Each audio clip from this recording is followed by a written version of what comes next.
Hi class, this is your instructor Megan, and in this video I just want to show you an example of using color and thinking about color when compositing a photo.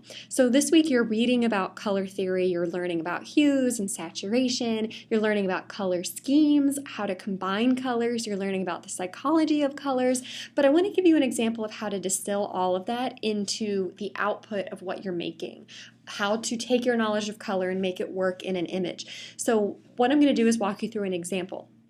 This is an image I'm working with of myself on the Iron Throne, and what I want to do is the background is really boring in this picture and I want to make it more interesting. I actually want it to be like more of an ice type feel, since Game of Thrones is a TV show based on a song of fire and ice, and so bring in that ice. So I've got this image and you can see my image size is 1240 across, and then here I have some ice and the image size is 2048. I'm going to make that 1240. There we go, so that it fits across my page. Now, working with color, right? I have this image here, it's black and white. I really like the design on it. It's from Creative Commons. I did a search on Creative Commons for ice. I really like the pattern, but I don't care for the color. Now, if I try to change the hue or saturation with an adjustment layer, you'll see it doesn't do anything. Nothing happens, and that's because this image is black and white.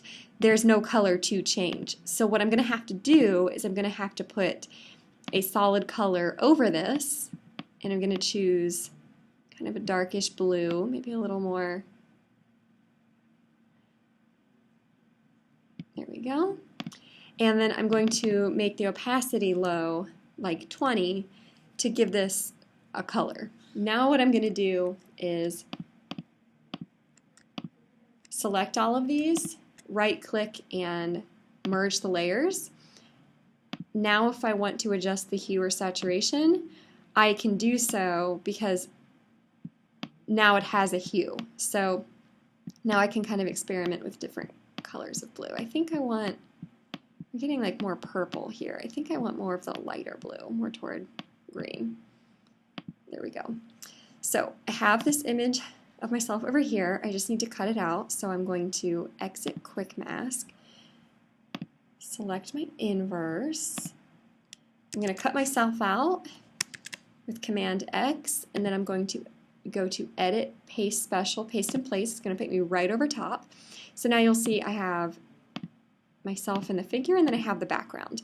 What I'm going to do is I'm going to grab, I need to merge these two layers, and then I'm going to grab this entire picture and paste it into my image.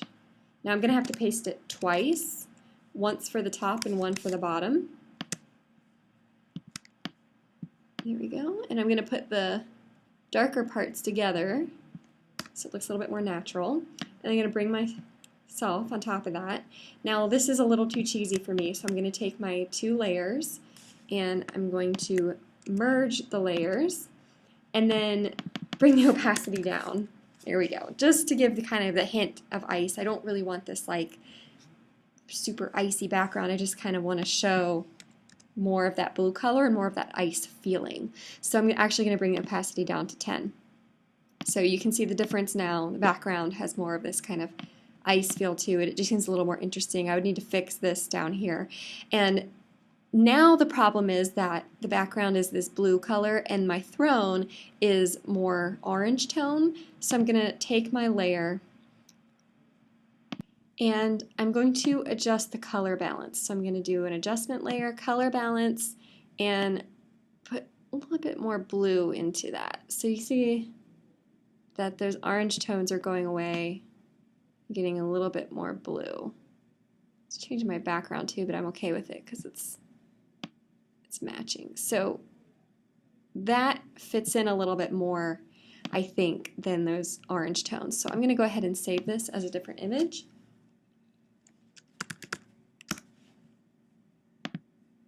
Okay, go back to the beginning, and I want to show you the two.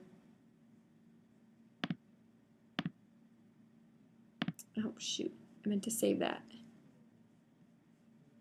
Here, I'll do this. Let me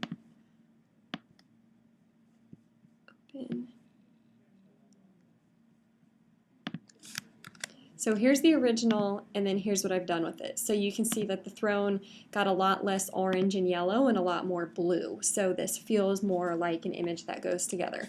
Now another way I can bring in color theory is just adjusting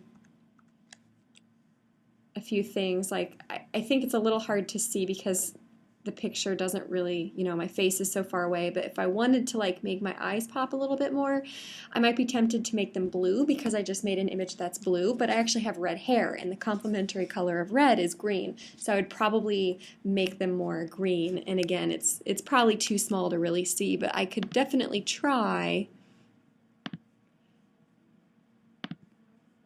to make my eyes a little bit more vibrant. It's going to be too hard. This file size is much too small for me to really be able to select my eyes, although I can try my best. And I can come in and try to increase the vibrancy of these and make them a little bit more green so that they pop against my red hair. But just an example of how to use color when you're adjusting these images. Make sure that the two images you put together have similar color tones.